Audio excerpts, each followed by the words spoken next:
CID Musa 2025-ലാണ് shoot ചെയ്തത് എങ്കിലും ഇന്ന് നിങ്ങൾ ചിന്തിച്ചിട്ടുണ്ടോ?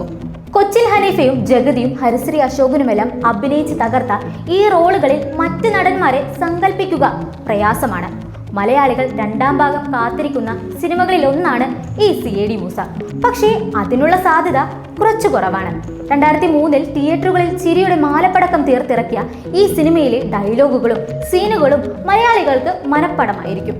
മൂലംകുഴിയിൽ സഹദേവനും കൂട്ടരും മത്സരിച്ചഭിനയിച്ച് സ്കോർ ചെയ്തതാണ് ഈ CID മൂസ. ഈ സിനിമ ഇപ്പോഴാണ് ഷൂട്ട് ചെയ്തത് എങ്കിൽ SI പീതാംബരന്റെ റോള് ആരായിരിക്കും വഹിക്കുക? വായിക്കാൻ അറിയാതെ എഴുതാൻ മാത്രം അറിയുന്ന നമ്മുടെ തൊരപ്പം കൊച്ചുണ്ണിയുടെ വേഷം ആരാവും ചെയ്യുന്നത്? ആരാവും ഈ CID മൂസ? ഈ നടന്മാർ അഭിനയിച്ച് തകർത്ത ഈ വേഷങ്ങളിൽ മറ്റു നടന്മാരെ സങ്കല്പിക്കാൻ കഴിയില്ല. എങ്കിലും ഒന്ന് ആലോചിച്ചു നോക്കൂ.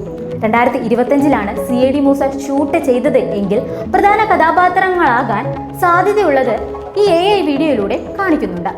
ഈ വീഡിയോ രസകരമാണ് എങ്കിലും ഈ പ്രധാന കഥാപാത്രങ്ങളുടെ സ്ഥാനത്ത് മറ്റു താരങ്ങളെ സങ്കല്പിക്കാൻ കഴിയില്ലെന്ന് പറയുന്ന കമന്റുകളും വരുന്നുണ്ട്. ഈ AI വീഡിയോ കണ്ടിട്ട് 2003-ൽ തന്നെ ഈ സിനിമ ഇറങ്ങിയത് നന്നായി എന്ന് പറയുന്നവരുമുണ്ട്. ഇവരെ കൊണ്ട് കൂട്ടിയാൽ കൂടില്ല എന്ന് പറയുന്ന നിരവധി കമന്റുകൾ ഈ വീഡിയോയ്ക്ക് താഴെ വരുന്നുണ്ട്.